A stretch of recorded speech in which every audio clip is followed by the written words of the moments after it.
Moving on to the medial ankle section, start with tibialis posterior tendinopathy, where the common mechanism of injury is overuse rather than an acute trauma. It typically occurs in middle-aged females, but occasionally you'll also see it in young ballet dancers.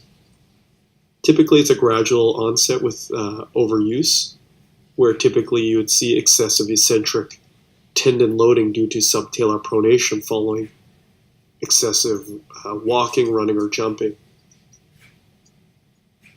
Occasionally it's related to tenosynovitis due to a seronegative arthropathy or rheumatoid arthritis. Often it's a long time from injury to final treatment due to delayed presentation or delay in diagnosis. On exam, swelling is unusual early. Typically, this would suggest substantial tendon injury or underlying seronegative arthropathy. Tenderness is prominent posterior and inferior to the medial malleolus. Asymmetric, weak, resisted ankle inversion, which provokes typical pain. And the single leg heel raise fails to correct a hindfoot varus, and if severe, there's difficulty performing a heel raise at all. Differential diagnosis includes other tendinopathy to the medial ankles, such as FHL or FDL, tarsal tunnel syndrome, or medial calcaneal nerve entrapment. Investigations of the soft tissue, such as diagnostic ultrasound or MRI, is helpful to rule out a rupture, and serological inflammatory markers can be ordered in blood work where clinically necessary. Treatment includes analgesia, soft tissue therapy, and depending on the amount of discomfort with activities of daily living, an air cast boot with a medial wedge to reduce the eccentric tendon loading. NSAIDs plus or minus a corticosteroid injection can be considered for recalcitrant cases.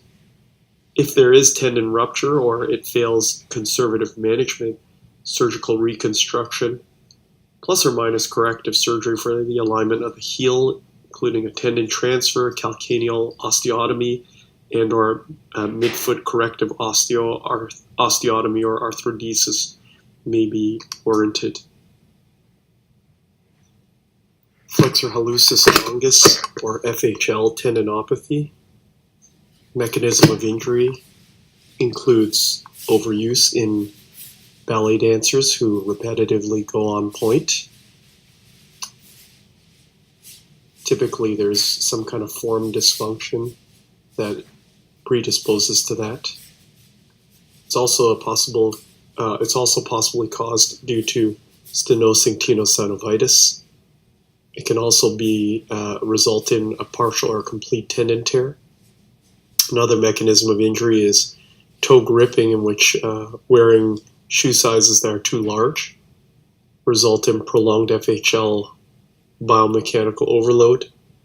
And finally, it can be associated with posterior ankle impingement as the FHL gets impinged by a enlarged posterior talus or os trigonum, occupying the space where the FHL comes and wraps around the talus posterior medially. On exam, pain on forefoot weight bearing, maximally over the posterior medial aspect, posterior medially to the medial malleolus. Pain with resisted great toe flexion or passive stretch of the great toe into dorsiflexion.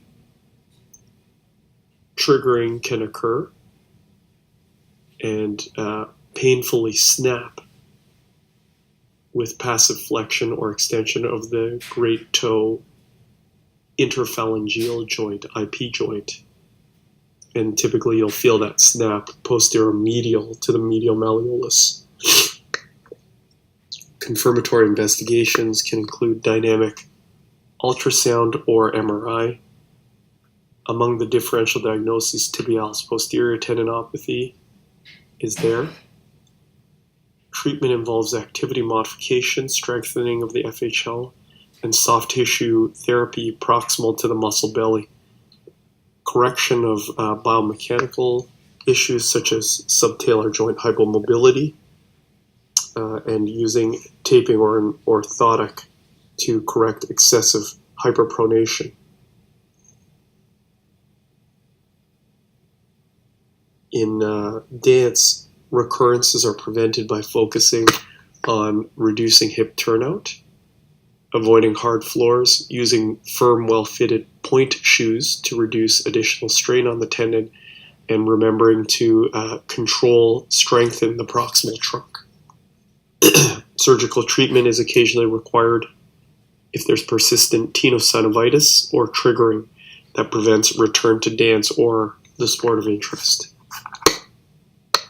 Usually this is a posterior arthroscopic approach involving exploration of the tendon and release of the tenosynovium.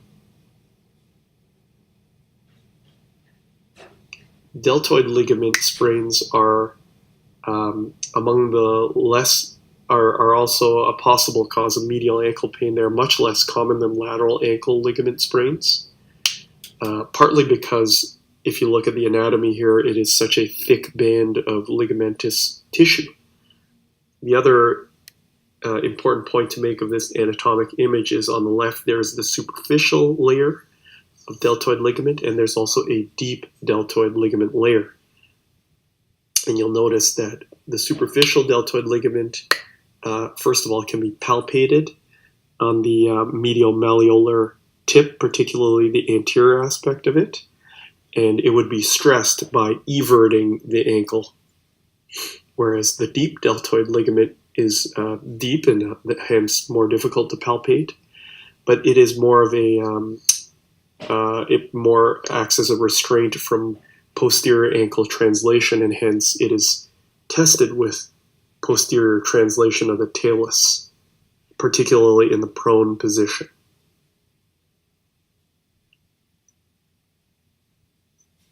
In terms of diagnosing the deltoid ligament injury with a typical history, focused physical exam would evaluate the superficial deltoid, as we mentioned earlier, by palpating the anterior medial malleolus, or also external rotation and slight plantar flexion.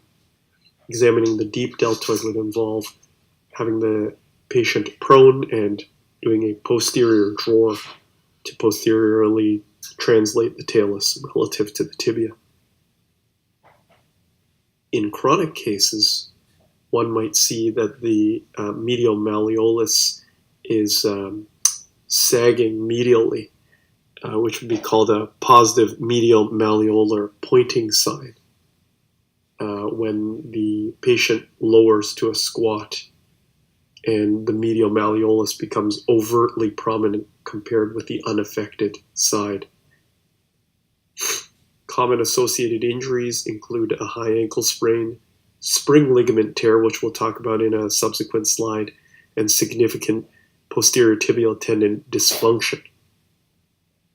There are some clinical exam maneuvers or observations to rule out each of these. Treatment of the deltoid ligament depends on whether there's a combined injury. So deltoid ligament plus spring ligament tear or tibialis posterior tendon dysfunction is probably best managed by a foot and ankle specialist.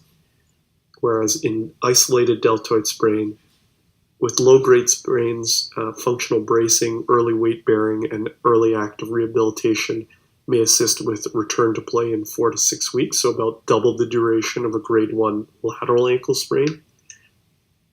For grade 2 and 3 deltoid sprains, evaluate for clinical instability. So if a rupture is suspected, then make a foot and ankle surgeon referral. If you're treating it conservatively, an air cast boot with medial longitudinal arch support may allow for weight bearing as tolerated. Typically, you'll limit range of motion. So at 4 weeks, you increase to 5 to 30 degrees range of motion, starting active range of motion, and at 6 weeks, unlock the boot and start active rehabilitation, transitioning to a brace.